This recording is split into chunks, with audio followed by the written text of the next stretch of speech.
In this video, I'm going to be going over exactly how much dividend income I made in the month of January from a $155,000 account, and to analyze this, we'll be jumping into my do-it-yourself investor toolkit and looking at my investment dashboard, my dividend dashboard, my dividend calendar, my daily dividend calendar, and we'll also be projecting what my portfolio will look like 10, 20, and 30 years in the future to see how long it will take me to live off dividend income. And like always, if you'd like to join a community of dividend investors and get access to any of my spreadsheets, then you can head over to my Patreon page at the link in the description. I'd also like to quickly say thank you to Seeking Alpha for sponsoring, but more on that later. Now let's go ahead and dive into the portfolio overview. If I go ahead and zoom in, we can see my portfolio value as of this moment currently touching a little over $156,000, and I've seen almost 22% gains, which comes out to around $29,130 in gains. Now, the long-term goal of this dividend portfolio is to one day be able to live off dividend income, and I know the best way to do that is to buy quality businesses that can grow their free cash flow year over year, which will allow them in turn to grow their dividend payments year over year. So that doesn't mean I necessarily focus on the highest yielding dividend stocks, but I need to focus on quality businesses that can grow free cash flow and have solid dividend growth rates. Now, when I started dividend investing around 10 years ago, this was definitely not something I understood. For example, Verizon Communications is a very popular dividend stock because they have a very nice high starting dividend yield sitting at 6.28%. That obviously makes them seem attractive. And if we look at the dividend history for this company, we can see they've been increasing their dividend payouts for 19 consecutive years. But here's the problem with this company. They don't consistently grow their free cash flow at a healthy rate, and because of that, they can't consistently grow their dividend payouts at a healthy rate. So for example, if we look at the dividend growth rates for this company, we can see the 5-year dividend growth rate sitting at around 2%. Now here's the big problem with that. That dividend growth rate is below the rate of inflation, meaning they are technically paying out less in dividends every single year.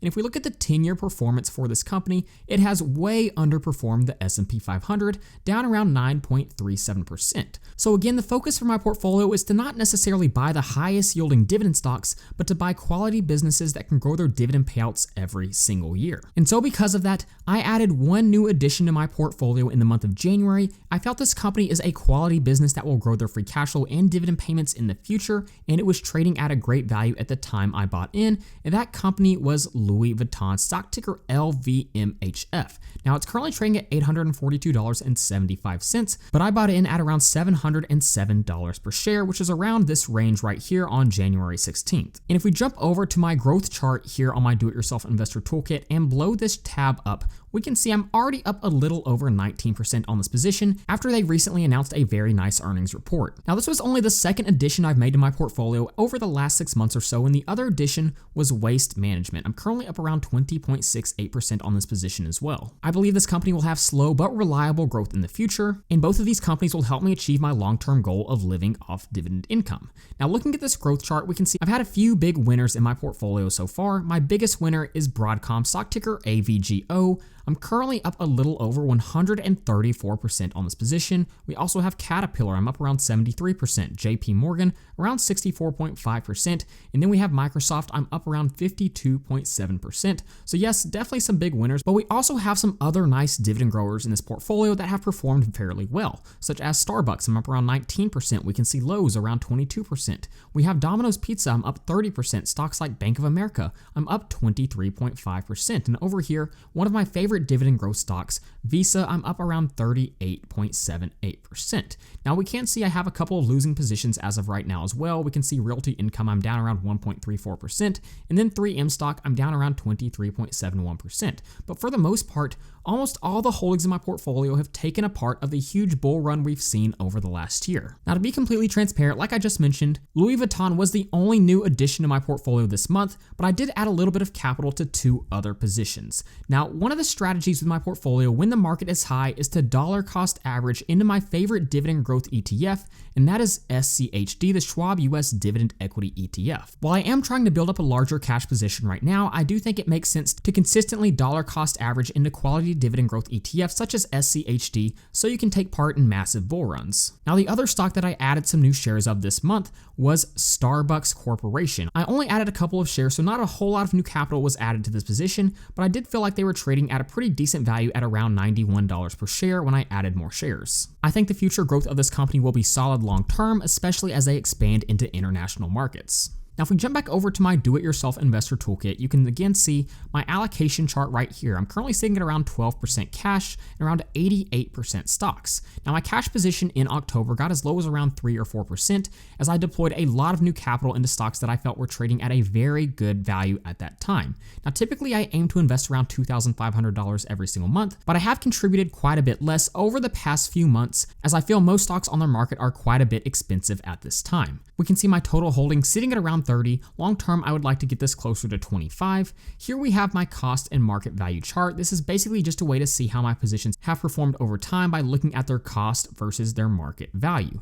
Now, we already touched on my growth chart over here, but let's go ahead and see how my portfolio is currently diversified. If we blow up this chart just a little bit, we can see SCHD makes up by far the biggest amount of my portfolio at almost 50%. Again, this is a fund I'm dollar cost averaging into every single month, and I believe the fund will easily help me achieve my long-term goal of one day living off dividends, as they provide a nice starting dividend yield, they hold solid companies, and provide phenomenal dividend growth. But other than that, we can see some of the larger positions in my portfolio, such as Microsoft, sitting at around 8.3%. We also have Texas Instruments at around 3.3%. We have Vici at around 3% as well. And then over here, you can see Waste Management around 2.8%. And for the most part, everything is fairly well diversified. We can also see Lowe's coming in at around 3.4%.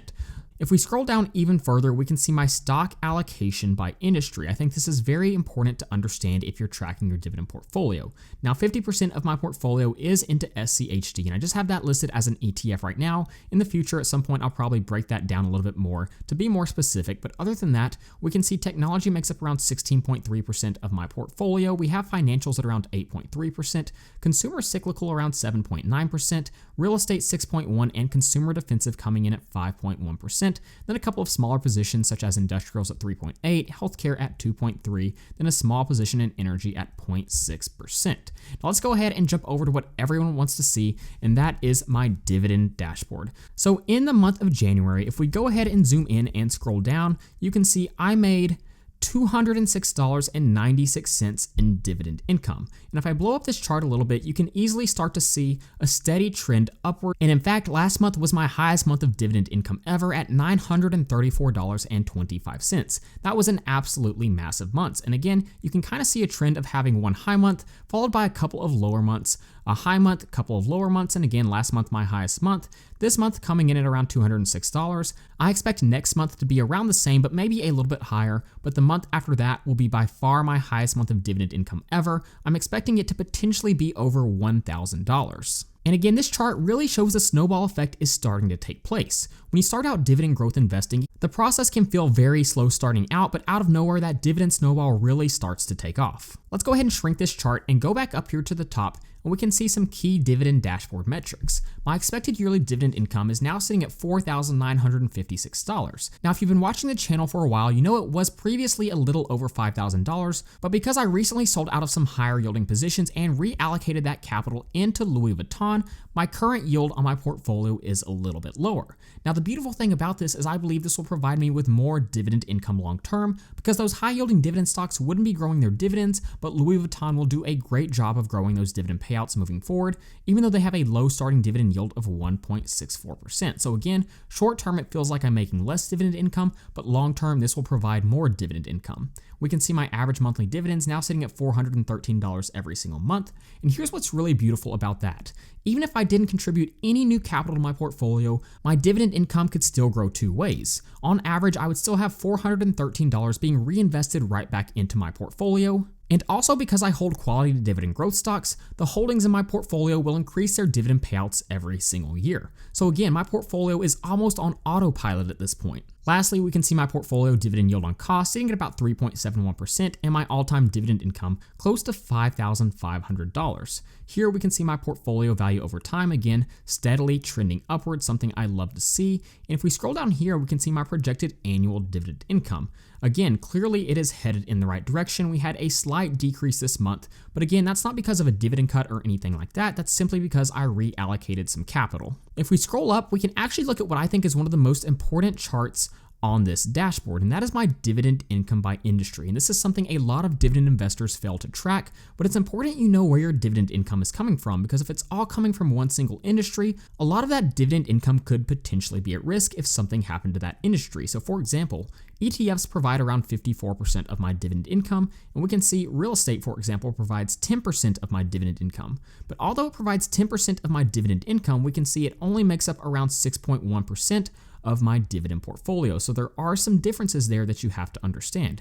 We can see consumer defensive makes up around 9.4% of my dividend income, technology around 7.7%, and also financials at 8.1%.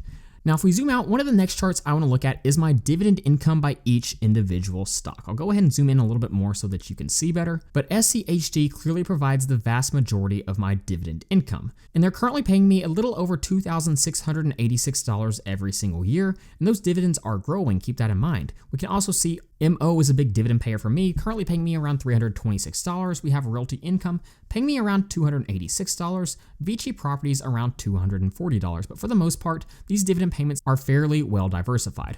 Now, the last chart I want to show you is my dividend yield on cost. Now, keep in mind, this is yield on cost, and I'll show you what I mean by this. For example, if we look at my dividend yield on cost on stock ticker AVGO Broadcom, it's sitting at 4.04%. But if we jump over to Seeking Alpha and look at Broadcom, one of the things you'll notice is the starting yield is sitting at 1.78% right here. So why is my dividend yield on cost for Broadcom so much higher than its current starting dividend yield? And there's currently a couple of reasons. One, I was able to buy in at a great price. If you can buy a stock at a great price, you can get a higher starting dividend yield, but also if the companies that you own increase their dividend payouts over time, you can get a higher dividend yield on cost. So again, important to buy at a good value and also make sure they are increasing their dividend payments over time. Next, let's go ahead and look at my dividend calendar. But first, I'd like to say a quick thank you to our sponsor, Seeking Alpha, which is my favorite stock investment research platform. For example, we can see we're currently looking at Vici Properties, and it gives us a lot of great insights into some key metrics right here, such as the 52-week range, the day range, and lots of other important metrics such as forward-looking funds from operation,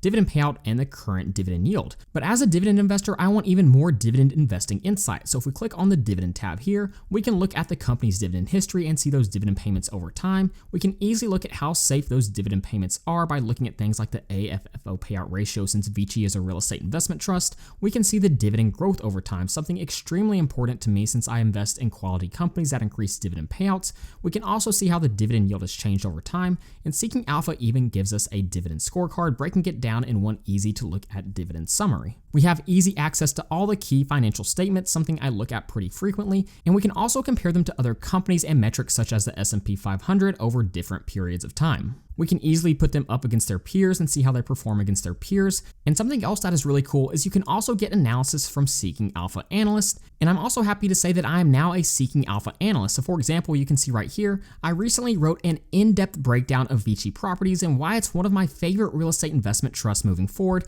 in 2024. So if you want to check out my article and get access to Seeking Alpha Premium, then you can head to my link in the description where you can get a 7-day free trial and a $50 coupon. Okay, now moving forward, we are currently looking at my dividend calendar. Now, using a dividend calendar is something every single dividend investor should be doing. It allows you to see how much each position in your portfolio is paying out in dividends and how much you've made in dividends every single month, but most importantly, you can see your dividend growth over time. So for example, if I go ahead and zoom in quite a bit, we can see my payments from Realty Income right here. All time I've made $321 from them, but those dividend payments are increasing every single month. Just look at how these dividend payments increase because I reinvest dividends, they grow their dividend payments, and I add new capital. So for example, if we zoom all the way now to this month, I started at $5 a few years ago, but they're now paying me over $25 every single month. And if we come over here, we can see exactly how much these companies paid me in January. For example, Altria Group stock ticker MO has paid me $363 all time. And this month they paid me over $85.